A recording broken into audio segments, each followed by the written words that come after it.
You're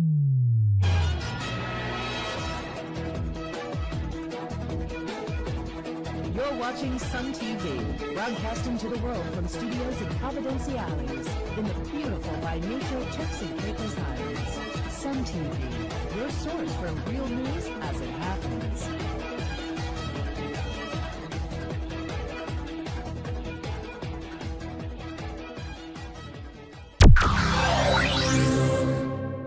The People's Democratic Movement embarks on an employment drive.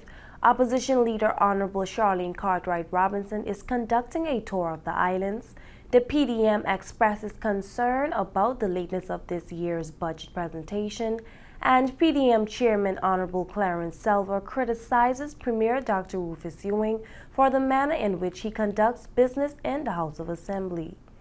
These are the headlines, and I'm Toddleen Zafferlin. Thanks for watching Sun TV News. The opposition People's Democratic Movement is concerned about the level of unemployment in the Turks and Caicos Islands, and its leader, Honorable Charlene Cartwright Robinson, is anxious to help find a solution to the problem. Addressing a press conference at the PDM's downtown headquarters on Wednesday, February 19th, the opposition leader announced that she will be shortly leading an employment drive throughout the Turks and Caicos Islands. Cartwright Robinson said there are many people in the Turks and Caicos Islands who are hurting and suffering because of the bad economy and the failed policies of the Progressive National Party government, which is led by Premier Dr. Rufus Ewing. To this end, she believes that the employment drive will not only restore hope, but it will make a big difference by providing a more accurate picture of the jobless situation in the country and at the same time leading to jobs for more locals. As promised, and in my capacity as Shadow Minister for Border Control and Labor, I wish to advise that the unemployment drive around the islands will commence in Grand Turk, on Monday, February 24th, and will continue until the third week of March. We take the liberty to announce the schedule for the first 2 weeks from the February 24th to March 10th. In Grand Turk, Monday, February 24th, in South Caicos, Tuesday, February 25th, in North Caicos, Monday, March 3rd, in Five Keys, Providenciales, March 5th, in Blue Hills, Providenciales, Monday, March 10th, and Wheeling, Thursday, March 13th. We believe that data is critical to planning, and if government does not see the wisdom in encouraging persons to register as unemployed, then we must take steps to do so, as this is necessary to ensure that government has a more accurate picture of the level of unemployment in these islands. We are hoping that this information will hopefully evoke a greater sense of urgency on the part of the government to review work permits with a view to creating employment for belongers that are unemployed and underemployed. We also hope that the government would appreciate the value of information and the need for a database to maintain it and plan with its use. And I'm certain that the government is tired perhaps of hearing me call for the database, but it makes a better tool for managing employment in these islands. And finally, we then hope that the government will develop a jobs policy which will include the numbers of students being added each year.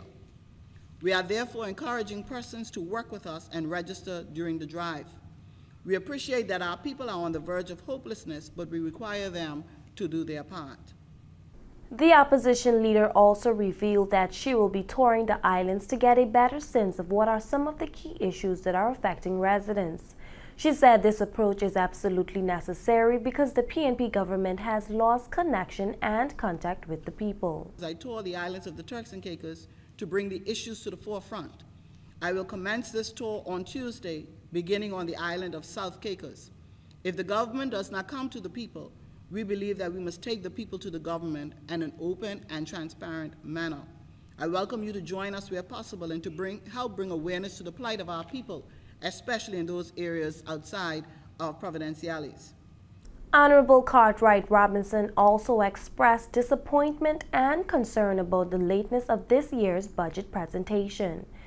This, she said, is a classic example of how the PNP government is mismanaging the affairs of the Turks and Caicos Islands. It appears that it is not only the opposition that the government chooses to ignore, but also the people of this country. This government continues to ignore the cries to address unemployment, health care, education, crime, youth, immigration, and other critical areas. We eagerly await the government's budget, which should provide the funding to address the people's concerns and for its campaign promises and recent commitments in the throne speech. A budget we accept is a statement of government's priorities, and we look forward with great anticipation to debating its contents and wish for the people of these islands that it will be a people-centered and people-driven budget. We had hoped that the budget would have been brought during the last sitting of the House, which took place on February 17th. Under Section 115 of the Constitution, the budget should have been laid on the table of the House 6 weeks before the end of the financial year, which is March 31st, 2014. And as such, the deadline was February 17th, 2014. To date, we have no word on the budget, the FSPS, neither a motion to allow for the budget to be brought after the financial year end. This is just consistent with the way in which this country is being managed under this PNP government, with us being led in the dark on an overall plan and direction for this country, a legislative agenda, and now the budget. The government must see the wisdom in telling the people of the country their plans. The poor performance of the government has seen a hurting and disappointed people calling on the opposition to exercise powers which it does not have. And we are often left explaining that we are not policymakers, nor do we have the executive authority to make the decisions that need to be made and which is solely vested in the cabinet. However, one of the greatest roles is that of representing our people in Parliament, and we hold ourselves to a high standard, ensuring that we are well-researched, prepared, and ready to be guided by the people's agenda and not any personal agenda. The opposition leader also took the opportunity to explain why she and her party objected to certain aspects of the broadcast bill, which was debated in the House of Assembly last Monday. The purpose of this bill we saw as twofold: that of regulating this industry and that of preserving this industry for belonger control. The move by the government and presented in an amendment proposed by the Acting Attorney General was concerning as Section 77A and B set out the requirement for all licenses given under this bill to be belonger controlled. But a new subsection 9 was introduced while in committee, giving power to the minister to waive the belonger requirement, as the case may be. This amendment, the opposition felt, went to the core of the bill and introduced a provision to empower a minister to bypass this requirement, which was the soul of the bill. There was a vote and a call for division which saw the section defeated and could not therefore stand part of the schedule. What was disheartening was that the minister, through encouragement from his colleagues and allowed by the acting chair, spoke to a particular company he was aware of that will require his use of his not yet received discretionary power. We believe that this was inappropriate, and a public statement to this effect was most inappropriate and improper. The opposition has only recently supported and brought a private member's motion to expand the reserved business categories to empower belongers and encourage greater participation in the economy. Therefore, it follows that we could not support the move proposed by the government to, in one section, empower belongers, and then in a section almost immediately after, remove it. The number of amendments made by Section 8 by the AG's chambers and by the time we reach Section 8 in the bill by the Acting Attorney General and the government is worrisome and leaves one to wonder whether it is fully prepared itself to have brought this bill. Link 5, 3, 2. Meantime, PDM Chairman Honorable Clarence Selva told reporters that he was extremely dissatisfied with the way business is being conducted in the House of Assembly by Premier Dr. Rufus Ewing, who is the leader of government business.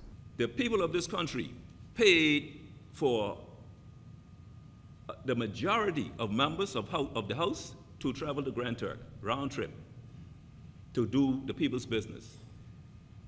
Those of us who do not live in Grand Turk, arrangements was made with the hotel for one-night accommodation. And because we were in the meeting until about 4 o'clock, the government and the people of this country had to pay for those hotel rooms that was never used. Plus, it was a total waste of time for other members. And we cannot go forward dealing the way how the Premier is running the House, because we are not getting anything done. And we call upon the Premier, his cabinet, the Speaker of the House, to ensure that at the next meeting of the House of Assembly, we follow the rules and we go there to do the people's business. Opposition MP Goldray Ewing told the press conference that he wants to see an end to the long-line fishing study that is being conducted in the waters of Turks and Caicos Islands in conjunction with the Department of Maritime Affairs. On the agenda last Monday, I had a motion to the House of Assembly to suspend the pelagic fishing activity study in the Turks and Caicos. I decided to do that because of the concern of citizens that is out there, and because of the research that I have done the research that I have done did not please what I expect to find. So I was compelled to take this matter to the House of Assembly and have the government in the House of Assembly look at this again and suspend it for now until we find a way to move forward, because of certain things that I found in my investigation that just not right. I will not go into detail of the motion with you today, simply because I do feel like members of the House should hear what is my grievances about the long-line fishing activities in its entirety before I go out in public and speak about it. Well, that's our Sun TV News Brief for today. Join us again tomorrow when we bring you real news as it happens directly to your computer, mobile device, or smartphone.